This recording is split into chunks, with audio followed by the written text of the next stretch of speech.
In today's video, I'm going to be bringing you guys my second installment of my Redbubble checklist mini series. This is a series that allows you guys to make sure that you are doing the fundamentals of Redbubble if you're looking to actually build your shop the right way, to go on and actually start making sales, and even better, getting consistent sales for yourself. If you're ready for this second episode, make sure to drop a like, as that would be very much appreciated. And with that said, let's jump straight into this. Hi guys, my name is Phil and welcome to the Money Game YouTube channel. For anyone that's new around here, I make print on demand content to both motivate and to give you guys tips and tricks on how you can improve your own print on demand shops. If you do happen to be new around here, please do click on that subscribe button and turn on your notification bells, and that way you won't miss out on any future print on demand videos I do make. We've helped a lot of people on the channel make their first online sales through sites like Redbubble, and if you're looking for a little bit of extra information, down in the description I have a free print on demand starter guide which features the information I used when I first started to get my first online sales. Now if that's not enough for you and you're trying to go full time and make this more of a full-time thing, I also have a paid step-by-step guide that's linked down in the description, so check that out if that's something you're interested in. And with that said, I'm not going to take too much of your time guys. We're going to jump straight into this. Now, starting us off with today's checklist is making sure that you set up Google Analytics.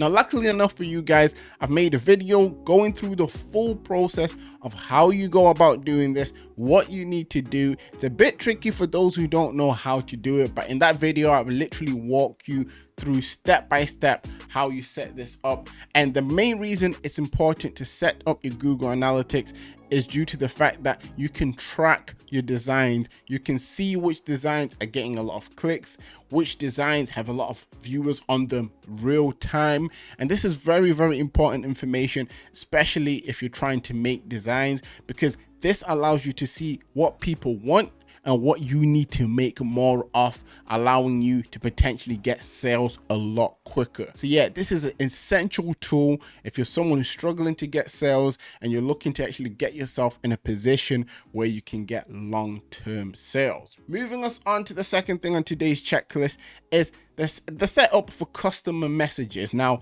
till this day, I know a lot of people don't know that this is a feature within Redbubble. Now, it's very, very easy to find. Now, if you go into your account settings, you will see a point that says message to buyer as highlighted by the arrow on the screen. If you click that, you'll see this section that says send a message to your buyers. And this is a message they will receive after they've bought a product from your shop. Now, what you want to do with these messages is to write something positive, maybe to thank them, and maybe to even show them that their purchase is helping you in some sort of way. And little things like this can lead to small relationships being built with customers that buy from you, which could lead to them coming back to your shop in the future and maybe purchasing more products. At the end of the day, every little helps, and if Redbubble has features like this, you want to be making sure that you have them set up as part of your foundation, so moving forward it's done, it's out of the way, and you don't have to worry about it. Next up, we have creating a design plan. Now, a design plan is very important because this is what's going to allow you to be successful in sales, successful in consistent sales, and even better in potentially building multiple shops that you can actually work off. Now, why is it important to plan your designs? One, because it gives you a sense of direction. You know where you're going, so you won't waste time. And two, because it can allow you to actually prepare yourself for upcoming holidays or events. For example, if you're to start planning now, you know that schools are opening soon, and when schools open, you know, obviously back to school designs just before then will start doing well. So you'd want to put that in your calendar. Okay, I need to make back to school related designs. Christmas obviously is at the end of the year. Before Christmas, there's Halloween. So you may be like, okay, I'm gonna need to make sure that my Halloween designs are ready 2-3 months before, that my Christmas designs are ready 2-3 months before. And when you have design plans, trust me, you're pretty much going to line yourself up for success. But if you fail to plan, quite simply, you plan to fail. And there's many ways you guys can actually get ideas in regards of what to do for your Redbubble shops or your print on demand shops. I mean, for people who are looking for a free alternative, there's a website called Bubble Trends that allows you to find Redbubble trends. You can find trends within Redbubble, which at this moment in time is probably a safer bet as it keeps you away from people spam tagging. Or on the opposite end of things, if you're looking to maybe pay a monthly subscription for a site that actually just tells you what's working, what's selling, there's also Merch Informer, which pretty much gives you a bang for your buck in regards of giving you ideas. I've actually made videos on both of these methods of finding ideas, finding niches, and they'll be linked down in the description. But the main thing here is making a design plan is very important because it's going to allow you to see obviously where you're going. And then once you start doing that, even if you're not getting sales at first, they will come without you even expecting them because you'll be too busy worrying about sticking to your plan of design. Next thing you guys want to be doing and checking off your checklist is product testing. Now, when I say product testing, a lot of you guys may be like, okay, what are you talking about? Now, this is the idea of trying maybe 3 or 4 different products. Usually what I advise people to do within their first 100 designs is to pick 4 different products that they're going to make 25 designs for.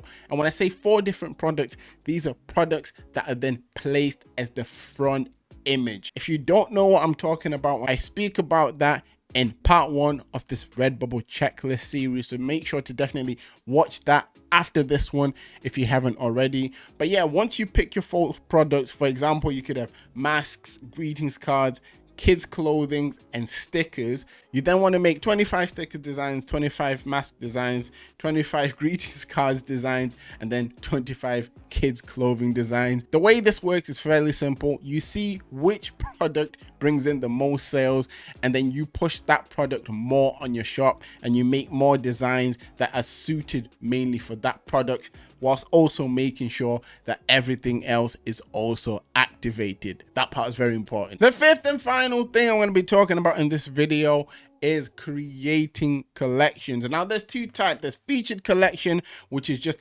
one set of designs that you see at the top of the shop as highlighted with the first arrow, and then there's actually different sectors of collections which are highlighted by the second arrow, as you can see here. Once again, I've made a video that shows you, walks you through how you do this from scratch. I'll make sure that video is linked down in the description, so definitely go to check that out if you haven't already seen that video. And the power of collections is the fact that it allows the customer to go through the different niches on your shop very easily. That's if you do have a range of niches. This is very effective mainly because if they like one design and then you have a collection with other similar designs, they could potentially come out buying more than one product, which for you means more profit. And if you have a featured collection at the top, let's say it's a featured collection of something that's hot right now, something that's trending, they might then click through that and potentially also buy more than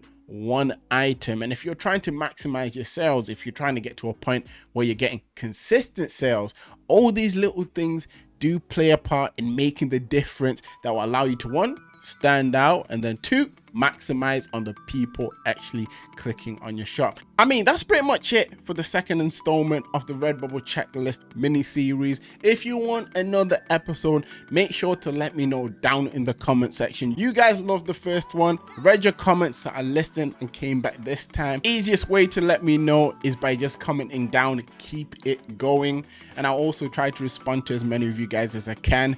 Nevertheless, always remember that everything is rigged in your favor, and manifest success.